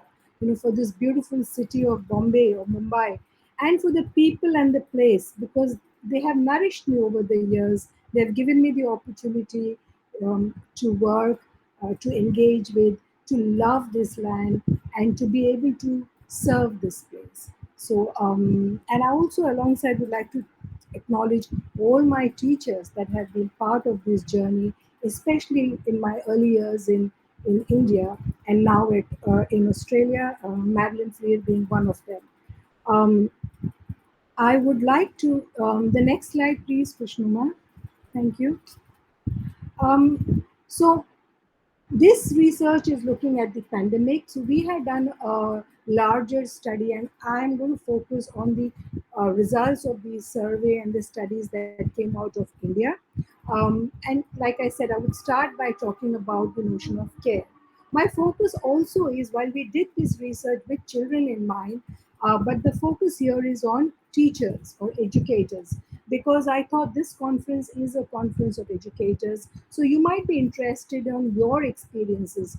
The association and many of the members of the association were very kindly involved in this project. So I thought it is a way of giving back and sharing what your stories were about the pandemic. Next slide, please, Krishnama. This notion of care that we are talking about as early childhood educators is embodied very beautifully in nature. I don't know how to zoom in, Krishnama. If you're able to zoom in on this picture, it's a spider, and if you can see, it is carrying lots of little babies on its back. So these female sliders, they have excellent vision. They carry their babies on their back and support them for a long time after they are hatched, while they are being being also taught to be independent. Next slide, please. And similarly, the kangaroos carry their babies in their pouches and work, support them for long durations, even after their birth. And this resonates really well with our own work as early childhood educators, and the ethics of care, which is a very strong central emotion and value that we carry. Next slide, please. So the COVID pandemic, Kushnuma, is there some way that you can increase the size of the slides and reduce, me? Or maybe I stop sharing the video because this is really small. I'm not sure if the speakers can see this, the participants can see this very clearly. You can see it. Okay, fine, great. So just to give some context, the pandemic has affected millions of people. Hundreds and thousands lost their lives, their livelihood. In India, it was very, very unequitably impactful. India was one of the worst affected nations in the world. And the larger lack of global leadership, the threat around it, the need of national unity, which did and an international or a global thrust was really something that came out. Next slide, please, Krishnama. So, this study was looking at what has been the impact of COVID on the environment and our planet, what has it done to our lives and our lifestyles, and how did it really affect the early childhood sector across the globe. And then I will present some of the data that came out of the open-ended survey from our Indian participants. Um, so when the next slide, please, Krishnama. So when the pandemic started, there was that initial hope. I remember I lived in the north for a long time, and I've been to Punjab, and then for the first time I heard in like 30, 40 years, people were able to see the Dauladar mountains and the snowy peak caps, which they could see before, but the pollution was so rampant that was not possible. The pandemic just scaled everything, all our human activity, and allowed nature to thrive. So for the first time we were seeing blue, crystal clear blue skies, and people were able to see even the snow-capped mountains, as you can see in this picture. Next slide, please. We then, beautiful picture of Rajghat, where you could see India Gate very, very clearly. And it's a really good contrast between how it was pre-pandemic, and really showed what the impact of human activity is on air pollution, on nature. Air pollution is just one example that I'm showing. Next slide, please. But then this kind of quickly gave rise to despair, because the amount of uh, rubbish and waste that we were creating is phenomenal as part of this pandemic. This is an example of plastic waste, especially disposable masks, which were so commonly used during the pandemic. The next slide, please, is a very, very graphic image of birds being entangled. And then there were some really good initiatives that were around snip the strap, because if you do not snip the strap of the mask, then birds get entangled into it and lose their lives. So this really again shows, the possibilities that of lack of human interaction on our environment, but it also shows what we can do so quickly. The pandemic was really a turning point in how we were impacting our natural environment. Next slide, please. Kushnuma, the next slide, yeah. So the overall, the impact of pandemic has been disproportionately felt by the poorer and the disadvantaged sections of the society. So this is a bit of literature review. I know there are many practitioners, but there are some academics. So I'm trying to kind of keep a balance between two. So just giving a very quick, context to this study, where the threat to learning and development for children has been very, very real, especially in the early childhood sector. Sylvia, may I interrupt for a minute and say that it would be in the interest of time more ideal if you could come to your research, because I Yes, think this basic next slide. background That many is the people next know, so it slide. would be good if you could come to your research. That's the next slide. So Kushuma, maybe go to the next slide. So we were looking at early childhood educators. They are at a crucial juncture, reimagining and reshaping our own identities as educators, rethinking our roles as teachers, and then recommitting our professional commitments. Next slide, please.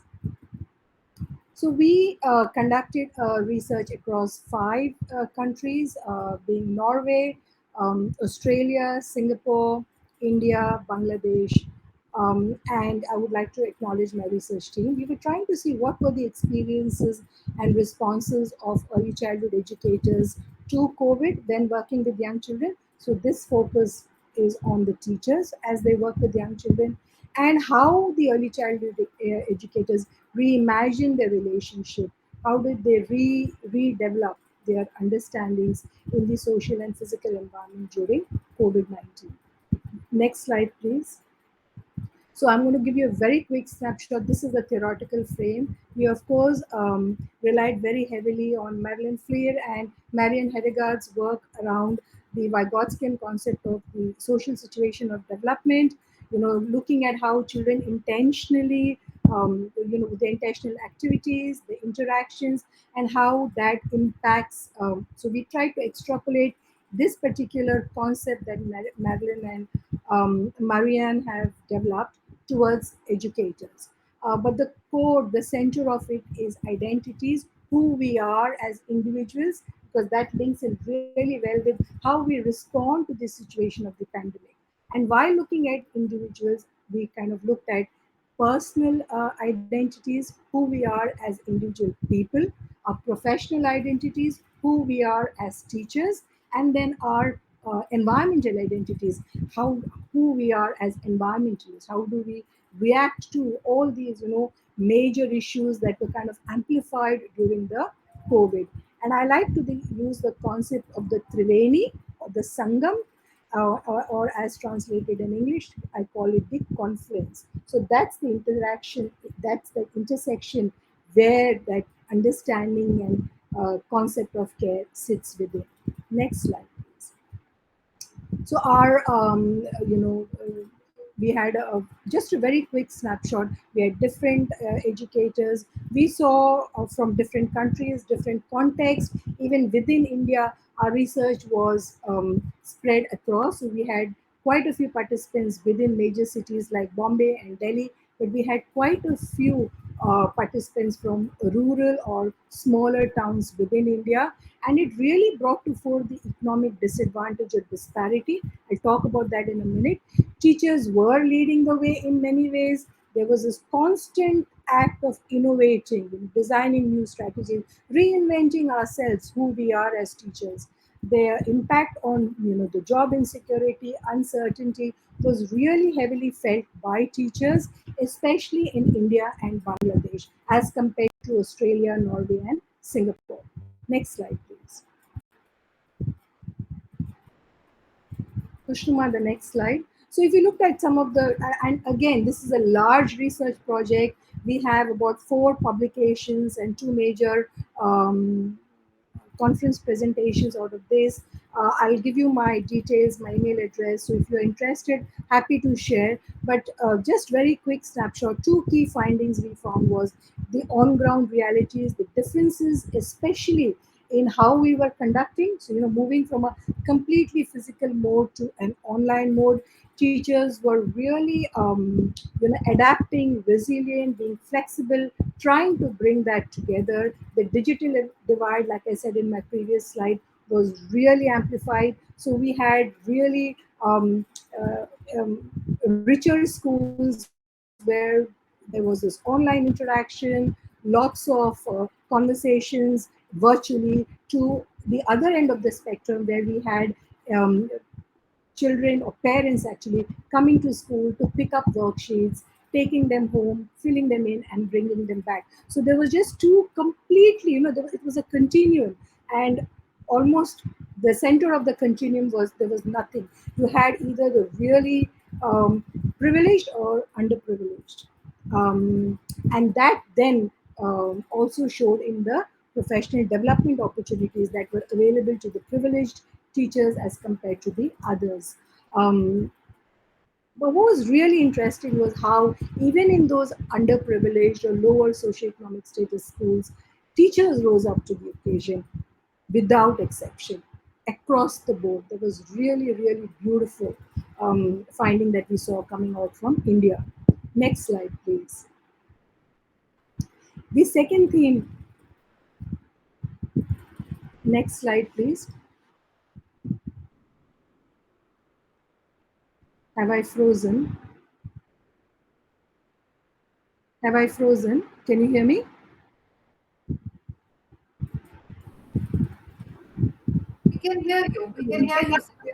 Vishnuma, can you hear me? Can you change my We slide? can hear. We can hear you. I can still see the first slide. Uh, why don't you refresh yourself?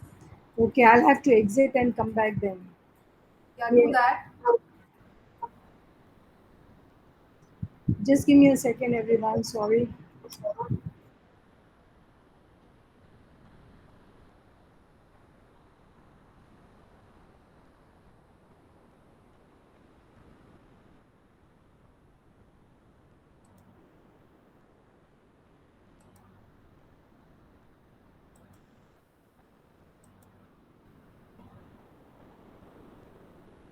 Yeah, can you hear us All now, good? Sylvia? Screen not Are frozen? you okay? Yeah, fine. So please continue. I thought I had done away with the technology glitch. I was going so well. I jinxed myself. Um, okay, so the second finding looked at a new rules of engagement that we developed, right? So, for example, teachers, one really interesting example is teachers found not being able to play outdoors was a really big issue, especially in India, because the lockdown was intense, it was long, similar to Melbourne. But in Melbourne, there were still opportunities because teachers were seen, or early childhood education was seen as especially emergency services. So we were allowed to open our centers, and children were still able to function in a limited way. But in India, they were almost completely restricted to their homes. So what did teachers do? Teachers started doing yoga online, alphabet yoga, getting children to do asanas, pranayamas, dance classes, which was not really part of what they did in when they were teaching physically, but something that they adapted very quickly as they learned to work in the virtual world. So this adaptation of new pedagogies, the sense of resilience was very strongly felt across the board. Teachers did start with huge digital what they call incompetency. We had a range of teachers said, I started by feeling I could barely use my laptop. Some of them said we didn't even use our laptop, but at the same time they learned really quickly, so that turnaround time was very, very, very fast. And a lot of personal resources were being used, and I'll talk about that in the next slide. Kushnuma, do you mind moving me to the next slide? Um, so, two key things. Again, this is a very large study. There are 4 papers. Please feel free to read more. But two key things that we saw was that teachers were just, it was a really, what should I say, times of despair, difficult times, especially in India, really, really difficult. But it was just a bright ray of sunshine as I was analyzing the data from these reports, because the adaptability, I call it rising to the occasion. Teachers just absolutely went over and above. They saw the pandemic as an opportunity to learn, to adapt, meet the demands, despite these so many constraints. Family, because teachers themselves were living in a place with family restrictions around COVID. Many were impacted directly with the COVID, and many were struggling with resources, lack of professional developments. They used their own personal resources. I saw so many videos of teacher of not videos that I collected, but on social media, of teachers finding innovative everyday objects to develop mobile, stands for the mobile, so that they could deliver online classes. They could, talk, do these virtual sessions. So teachers responsive, their proactiveness, just absolutely was beautiful. The other thing that really stood out was how teachers moved very quickly from the role of I am a teacher and my role is to deliver a curriculum, or work within this set framework, to being the carer, to being the nurturer. because, and as the many of the participants said, many of them, many for many of these children, the teachers were the only people outside their family that they were interacting with. So they became an absolute central support system, in alleviating anxiety, in ensuring children's well-being. Many of our teachers said the first thing we did when we logged in was ask our children how they were doing, even very young ones, how they were doing, what can be done to elevate. The other really beautiful thing that came out of this in terms of responsiveness is the connection to parents. I think I'm crossing my time limit, so I'll just skip to the next one, please. Next slide, please, Krishnama. Thanks, Sylvia. Keeping to the time is So really becoming overall, difficult. then, the individual teachers, their the role as individuals, the institutions, the schools, early childhood centers that nurtured them, and the societal nurturing, all of them kind of work together to provide the best care possible for our children. Next slide, please. So that takes me back. Krishnama, the next slide, please. I'll keep Could you talking because I'm aware of could the you could time you could you give us the constraints. So conclusion? overall, what Sylvia, can you hear the, me? how should I say, the the rust, or the shell of what I'm, the nut, the core of what I'm trying to say, sorry, is the notion of care, and how as early childhood educators we carry with us this intrinsic value of care. The pandemic has just amplified that notion for us. Okay, and this presentation in a way, and this research and the findings from this research show that we are capable of taking that, taking that next step to developing deep care. My request then is here, looping it back to my work in environmental and sustainability, the need to translate that care also as early child educators towards care for our environment. Because if we start very young, we develop young minds, we promote positive, deep set environmental love and passion, that will translate into a more sustainable future for our young children.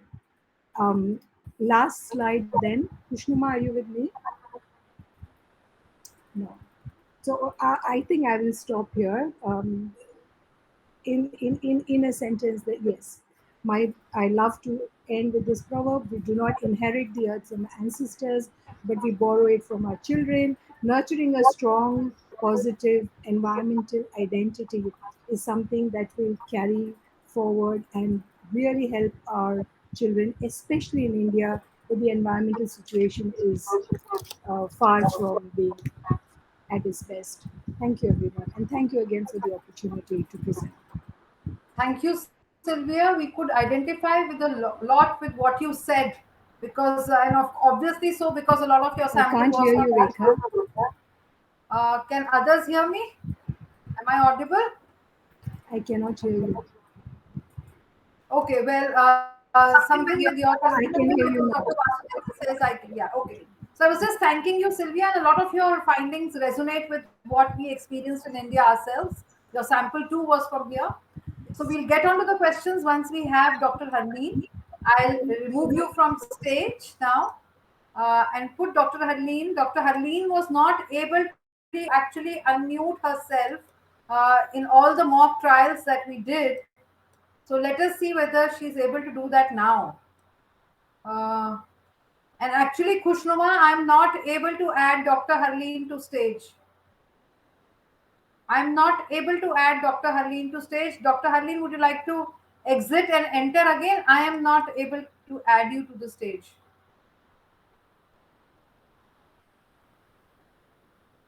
Kushnuma, do you want to try if you can add Dr. Harleen to stage? I cannot. Yeah, I think she's exiting and coming in again.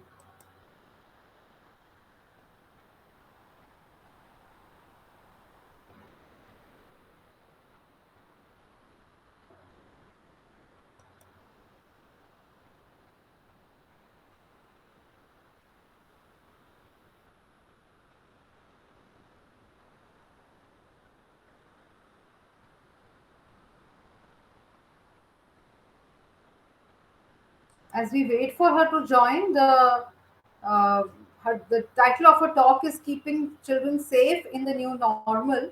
Dr. Harleen works for the Child Protection Fund.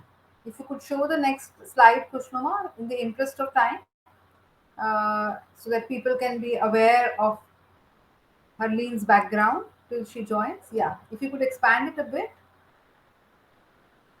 She is the director of Childline India Foundation, which which was the only helpline exclusively devoted for children in this present crisis. I'm trying to add now Harleen to the stage. Yeah, I've managed to. Dr. Harleen, can you try and see if you can unmute yourself?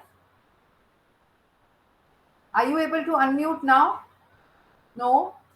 Well, so we are really sorry about this. We've tried a number of times, but for whatever reason, it's not working. Swati, Dr. Harleen has not been able to unmute herself all during the trials and whatever. So no, I don't think, Dr. Harleen, it's your problem. So please don't be sorry. All the apologies are at our end. If you could just expand her this particular creative Kushnuma a bit so that people can just know the background. She would have come in from the child protection angle, which we thought was a very important angle, even though we are not going to be able to, sort of hear her. Or maybe if this glitch can be sorted out, maybe she can be a part of the other plenary sessions on the next 2 days. So she works as a child protection practitioner. She's presently the director, child protection at Children's Investment Fund, which is one of the largest philanthropies, which is talking about child protection. And she's was formerly working in the UNICEF, and her also involvement is there as a gender program officer. So, Harleen, we are really sorry we are not able to listen to you today, but I hope it will be resolved. What I'll now do is to put everyone, Kushnuma, if you could just take this, yeah. So I'll now add every speaker to the stage, and I know we are running off time. We started 15 minutes late, but we have overshot our own session by, I think, half an hour. We are half an hour extra into our session. We should have ideally completed at 6:15. But I think let us just take another 5-6 minutes for the questions. So I do request all the speakers to unmute themselves. Have I put everybody on stage, or is there somebody who's left? So Sylvia is here.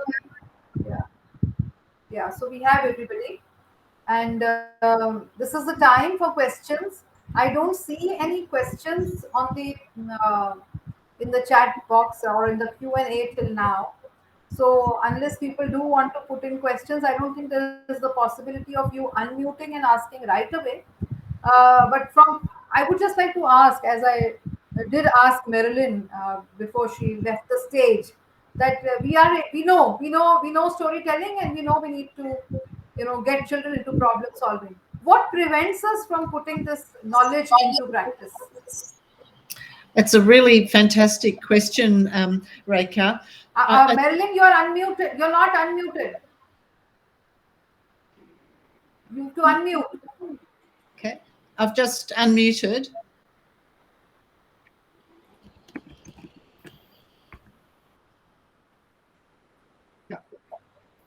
Can you hear me now? Yes. Oh, perfect. Great. Rekha, that's such a really important question. I think what happens is that it's because people think about playing and learning as a binary. They think that you can either play or you can be learning. And I think that, and also people think that play is just the work of the child as well. So I think that makes it really hard, because then people think, well, then I don't have a role in organising this other than providing the materials.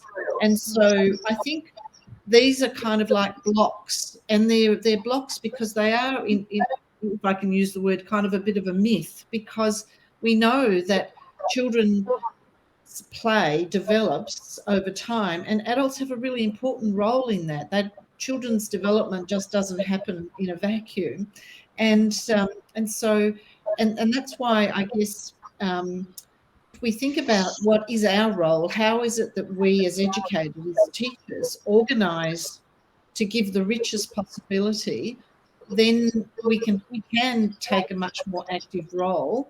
It doesn't mean that we are always the play partner with children, but what we can do is plan, how do we develop children's play, and how do we develop children's play in a way that develops their imagination, and in that process, we can embed the learning, but we can organise it so that it's as expansive as possible. So I think the block is because we think of them as in two different boxes, play here, learning there, and I think that's really hard for us to get over. Yeah, yeah. There were many people who were asking for more about your work and how they can be in touch, or like that. So if you would care to write something on the chat, if you have any links to share or any works which people can access. Professor Reddy, for I don't know whether now we can see your video. For me it works actually. I have clicked switch off video and therefore my frame is visible. So you try and do the reverse. Maybe if you say switch off video, the video will be shown. But I hope you can unmute, and can you talk? Can you just unmute yourself? And yeah, see, that worked. That's so crazy. That is insane. Yeah. So for you, my question while I'm waiting for any on the chat box is that what is the takeaway from your researches for the researcher, and what is the takeaway from your talk for the theoretician? What are we to believe about the theories, the standard theories of child development? The child seems to be so much more advanced, even in terms of cognition, because all of that you've said is also related to cognition, the sense of me, the concept of self, and all of that. So, what do we do with our traditional theories, including Piaget, whom we do treat like a Bible even till now? So, for both the researcher and the theoretician, academic, what do you have to say? Well, I mean, I think for the one fundamental point is for method, that in the researcher, in terms of methodology, this chasing after being deliberately uninvolved has big dangers in it, because you don't see things. There are things that you don't even pick up. And then there are things that you doubt and dismiss. For the theoretician, I mean, I think the theory of mind theory is a really good example of where estrangement as method has become estrangement as theory. It's basically the assumption that you need to, if you like, conceptualize things in order to get a foot in the door, to get anywhere towards understanding them. And I think if you reverse the direction of arrows, not get a theory and then act in accordance, but act with, in order to get a theory, I think you'd have a better way of theorizing development. So, but it's also implications for teachers. Like Marlon was just saying, you can't sit out there and watch the child develop, because what you're doing is saying you do it on your own, and that's creating a different kind of development. Yeah. So we don't sort of trust, we don't trust our own understanding of the situation, or the fact that we may have got an insight. We are still so much tied down to handed over wisdom. Well, I'm not sure about that. Whose wisdom has been handed over? So quite a lot of the scientific prejudices have come from kind of Enlightenment ideas about distance and objectivity, which is deeply problematic. It's not that you have to be everybody's truth is everything, but that object. So whose wisdom are we listening to? I'm not so sure. Handed over wisdom need not be a problem, but it depends on being live on the ground, not just listening to how you should, the rule books. Yeah. Dr. Sylvia, to you I would ask, Dr. Sylvia, are you there? Can you hear me? I can hear you. Yeah. Okay. So to you I would ask, how should the early childhood educators reimagine themselves in terms of their own self-concept? Because I think sometimes we really do suffer from a very low self-concept, being in the lowest rung of the educational ladder. We don't think we are quite yet there. So does your research or your findings have implications for some of that? Absolutely. I think that is a myth, going back to Devdutta's work. that early childhood educators are the lowest of the rung. I have, in my own personal practice, been an early childhood educator, a primary science teacher, and a high school science teacher. So I've done all three roles. And being an early childhood educator was the most challenging and most difficult of those three jobs that I've had. So I think one thing we need to do is bust that myth. Two, we really need to find again focus on our own identities, who we are as people, and go back to our roots. So my PhD was in India at Monash University, but I collected data in India, and that was a very interesting finding. So many teachers had very strong personal environmental identities, but they were not translated in their professional identities of who they were as teachers. Because if you look at India's culture, our traditions, being nature is something that we worship as God, in its various forms. But somehow that is not translated now in how we teach about the environment, or how we experience the environment in India. I think so. Yeah, finding ourselves and elevating the status of early childhood educators. Two things that are really the way forward. Thank you. Yeah, it was a good question. So, I really cannot see any questions on the Q&A, and I'm worried maybe it's something that I can't see. Maybe people have posted, but the reality is that I'm really sorry. I cannot see any questions on the Q&A, maybe some technical glitch or for whatever reason. So I think it's my duty now to thank each one of you. I would just say that this is our first trial with such a big platform, our first virtual conference. We've earlier whatever we've done it on Zoom, etc., which is much simpler.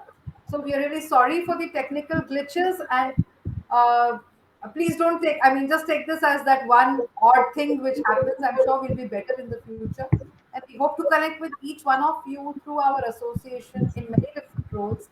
Let this just be a beginning of an association with our association for early childhood. It's an age-old association for us here in India. I think dating back to 1964, and this is its reincarnation. So there's a whole lot of wealth and wisdom, wealth of wisdom in our association, and we hope to be together with you. To the participants, we are thankful that you stayed with us. We overshot. Sorry to the paper presenters that it's been a long wait for you. We're sorry for that. Probably we'll be better tomorrow, better organized tomorrow. With this, I take your leave, thanking each one of you heartily. Thank you so much. Thank you so much. Thank you very much. You showed a lot of patience and determination and perseverance, Rekha, in making sure that we had a smooth session. Thank you so much. Thank you. And thank you, everyone. Thank you. Kushruma, would you be ending the session? Would you be doing the end session? Thank you, everyone. Thank you again. Thank you.